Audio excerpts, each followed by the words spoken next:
Hello everyone, I welcome you all for the today's session of the daily current affairs quiz। तो जैसे कि आप सबको पता है कि हमने अपना एक नया इनिशिएटिव लिया है जिस पे हम आपको हर रोज़ कुछ करंट अफेयर्स के क्वेश्चंस को सॉल्व करवाते हैं ताकि आपकी करंट अफेयर्स जो आपने वेरियस सोर्सेज से पढ़ा है वो आपकी रिवाइज हो जाए। ठीक है, तो हमने अपने फर्स्ट वाले क्लास में तो सिर्फ क्वेश्चंस ही रखे थे। ठीक है, तो मैंने सोचा कि कैसे आप लोगों के लिए और कुछ बढ़िया सी चीज़ मैं इसमें इम्प्लीमेंट कर सकता हूँ ताकि आपको और ज़्यादा अच्छे से टॉपिक्स या फिर जो भी हम न्यूज़ पढ़ रहे हैं वो आपको बहुत अच्छे से याद आ जाए। ठीक है, तो मैंने इस सेशन में आपके क्वेश्चंस तो रखे ही हैं, हम क्वेश्चन सॉल्व करेंगे ही, साथ साथ मैंने उस क्वेश्चन के रिलेटेड एक पिक्चर भी ऐड की है। ठीक है, ताकि आपको बहुत अच्छे से समझ में आ जाए। ठीक है, जो भी पिक्चोरिकल चीज़ें होती है ना वो आपके माइंड में बहुत अच्छे से बस जाती हैं। ठीक है, तो देखो अभी ये फर्स्ट क्वेश्चन है, इसके रिलेटेड मैंने यहाँ पे एक पिक्चर डाल दी है। ये सेकंड क्वेश्चन है, इसके रिलेटेड यहाँ पे पिक्चर है। ठीक है, तो ऐसे मैंने सारे क्वेश्चंस के साथ एक एक पिक्चर डाल के रखी है ताकि आपको वो पिक्चर से तो एटलीस्ट याद आ जाए। ठीक है, so if you like this initiative आप ज़रूर से मुझे बताइएगा कमेंट सेक्शन में कि आपको ये इनिशिएटिव कैसा लगा।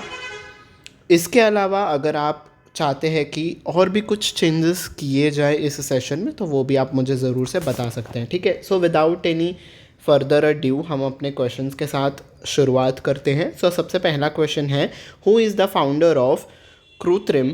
क्रूत्रिम एक एआई स्टार्टअप है that recently achieved the unicorn status. ठीक है, तो इस एआई स्टार्टअप ने, एआई इज़ आर्टिफिशियल इंटेलिजेंस, ठीक है, तो इस एआई स्टेटस ने एक यूनिकॉर्न स्टेटस अभी हासिल किया है। तो इस स्टार्टअप के फाउंडर कौन है आपको बताना है। ठीक है, yes, so the correct answer is Bhavish Aggarwal. तो इस स्टार्टअप के फाउंडर हैं भाविश अग्रवाल जी। ठीक है, देखो आप यहाँ पे पिक्चर देख सकते हो, पिक्चर से आपको बहुत ज़्यादा याद आएगा। और ये भाविश अग्रवाल जी कौन है? ओला के फाउंडर हैं ये। ठीक है, तो इससे भी आपको कुछ इन्फॉर्मेशन मिली होगी, हमने वो तो पढ़ लिया। इस पिक्चर से हमने एडिशनल बात ये समझी कि ये ओला के फाउंडर भी हैं। अब आपके माइंड में इनकी पिक्चर याद आ जाएगी तो आप बहुत अच्छे से याद रख पाओगे। ठीक है, next is which two countries are participating in the inaugural edition of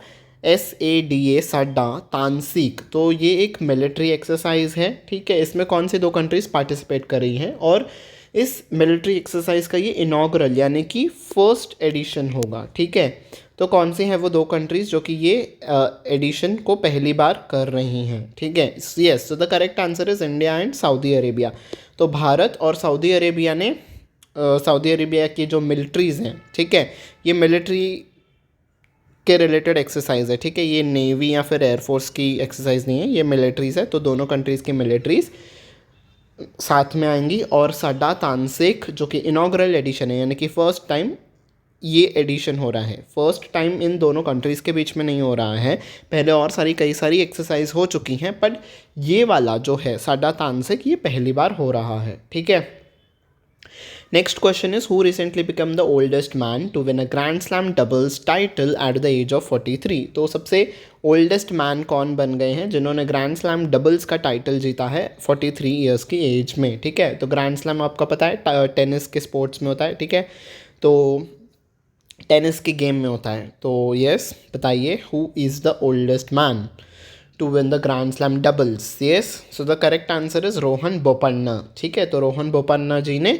43 years के एज में ग्रैंड स्लैम टाइटल जीता है। और तो साथ साथ इस पिक्चर से हम किस न्यूज़ को कवर करेंगे? रोहन बोपन्ना जी ने ऑस्ट्रेलियन ओपन डबल्स भी जीता है। ठीक है, ये उनके डबल्स के पार्टनर हैं और ये हैं रोहन बोपन्ना जी। ठीक है, आपको अब इनकी पिक्चर याद रहेगी तो आपको ये क्वेश्चन भी याद रहेगा कि कौन बने हैं ओल्डेस्ट मैन जिन्होंने 43 ईयर्स की एज में ग्रैंड स्लैम जीता है। तो रोहन बोपन्ना जी ने जीता है। ठीक है, ओके, नेक्स्ट क्वेश्चन की तरफ आते हैं। Which battalion did KM Cariappa command making him the first Indian to lead a battalion? तो एक पहले भारतीय हैं जिन्होंने किसी भी एक बटालियन को लीड किया है। ठीक है, तो कौन सी थी वो बटालियन जिनको इन्होंने लीड किया था? ठीक है, तो yes, correct answer for this is 1/7 राजपूत्स। तो इस बटालियन को उन्होंने लीड किया था, ठीक है। तो अब हम पिक्चर की तरफ आते हैं। पिक्चर से हम क्या किस न्यूज़ को कवर करेंगे, तो 28 जनवरी को इनकी बर्थ एनिवर्सरी होती है, तो हम 28 जनवरी को भी इनके रिमेम्बरेंस में भी ये दिन मनाते हैं 28 जनवरी का। और ये फर्स्ट कमांडर इन चीफ भी हैं इंडियन आर्मी के, ठीक है। आर्मी डे भी इन्हीं के रिमेम्बरेंस में मनाया जाता है। तो ये बहुत ही इम्पॉर्टेंट पर्सनालिटी हैं। तो इस क्वेश्चन को जो मैंने करवाया वो आप ध्यान से इम्पॉर्टेंट मार्क कर सकते हो, एग्जामिनेशन में आ सकता है, ठीक है। एक ये वाला क्वेश्चन, और जो मैंने सऊदी अरेबिया और इंडिया का एक्सरसाइज के बारे में बताया था ना, वो भी फर्स्ट है ना। तो जो जो चीज़ ऐसे फर्स्ट होती है ना, वो आपकी यूजुअली पूछी जाती हैं, तो आपको बताना होगा, ठीक है, कि कौन सा वो था, ठीक है। यानी कि जो यूजुअली जो ये पहली होती है ना, पहली बार जो चीज़ें हुई होती है वो आपकी पूछी जाती हैं एग्जामिनेशन में, ठीक है। Next is which newspaper is recognise as the first newspaper in India. तो फर्स्ट न्यूज़पेपर इन इंडिया किसे रिकॉग्नाइज किया गया है? Yes, so the correct answer is option number C, Hicky's Bengal gazette, ठीक है। क्यों ये क्वेश्चन आया? बिकॉज आज यानी कि 29 जनवरी को इंडियन न्यूज़पेपर डे मनाया जाता है, ठीक है। तो इन्हीं के याद में मनाया जाता है, और इन्हीं को जो हिकी जो थे इस पेपर के जो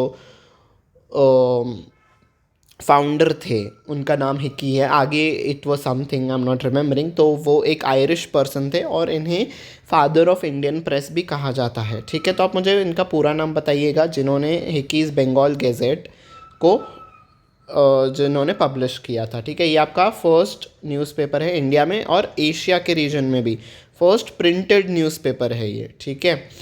तो यस, इस एस्पेक्ट से, जैसे कि मैंने कहा था कि फ़र्स्ट वाली जो होती है चीज़ें वो बहुत ही इंपॉर्टेंट होती हैं, तो इस एस्पेक्ट से आपका ये वाला क्वेश्चन भी इम्पॉर्टेंट आप मार्क कर सकते हो, ठीक है। Next and the last question of the session, where was the first national conference on the promotion of seaweed cultivation held. तो देखो ये भी फर्स्ट है, तो ये भी, इस क्वेश्चन को भी आप इम्पॉर्टेंट मार्क कर सकते हो, बिकॉज ये पूछा जा सकता है आपके क्वेश्चन एग्जाम में, ठीक है। तो कौन सा है वो राज्य जहाँ पे पहला कॉन्फ्रेंस हेल्ड किया गया सीवीड कल्टीवेशन के लिए, ठीक है। So the answer is Gujarat, ठीक है। तो 27 जनवरी को ये कॉन्फ्रेंस हेल्ड की गई थी। कहाँ पे हेल्ड की गई थी? कोटेश्वर डिस्ट्रिक्ट पे, कोटेश्वर प्लेस होगा, कोरी करीक, कच्छ, गुजरात में, ठीक है। देखो ये सारी सी वीड्स होती हैं। सी वीड्स कहाँ पे होती हैं? जहाँ पे, यहाँ से सपोज़ रिवर फ्लो कर रहा है और यहाँ पे आपका पूरा ओशियन है, ठीक है। तो जहाँ से ये रिवर फ्लो हो के जहाँ जिस प्लेस पे ये आके मिलता है ना ओशियन से, इस जगह पे, बिकॉज़ यहाँ से बहुत ज़्यादा वेव्स आती होती हैं, यहाँ से पानी का प्रेशर होता है, तो इस जगह पे ये वीड्स उगती हैं, ठीक है। तो इसे हम कहते हैं सीवीड, ठीक है। इसकी मेडिसिनल प्रॉपर्टीज़ होती हैं, बहुत सारी और यूजेस होते हैं, इसीलिए इसके ऊपर एक नेशनल कॉन्फ्रेंस भी रखा गया था, ठीक है। तो हमने पिक्चर से ये न्यूज़ भी कवर कर ली, ठीक है। तो आपको पिक्चोरिकल रिप्रेजेंटेशन आज का ये सेशन में कैसा लगा मुझे ज़रूर बताइएगा, एंड होप आपकी बहुत सारी करंट अफेयर्स रिवाइज हो गई होगी, ठीक है। अगर आपको ये सेशन अच्छा लगता है तो आप अपने बाकी फ्रेंड्स के साथ भी इसे शेयर कर सकते हो, चाहे वो बैंकिंग एग्ज़ाम्स के लिए प्रिपेयर कर रहे हो, चाहे इंश्योरेंस एग्ज़ाम्स के लिए प्रिपेयर कर रहे हो, यूपीएससी हो, एसएससी हो, ठीक है, चाहे कोई भी एग्ज़ाम्स हो जिसमें उन बेसिकली हम कह सकते हैं कि जिनमें करंट अफेयर्स आता हो, उनके लिए सेशन बहुत ही हेल्पफुल प्रूव करेगा from the aspect of revision at least, ठीक है। So don't forget to share with them, और अगर आपको सेशन अच्छा होगा तो लाइक बटन पे भी प्रेस कर दीजिए और सब्सक्राइब बटन पे भी प्रेस कर दीजिएगा, ताकि आने वाले क्लासेस की नोटिफिकेशन आपको टाइम टू टाइम मिलती रहे, ठीक है। So yes, with this will wind up this session until we meet next time. Take very good care of yourself. Bye bye everyone.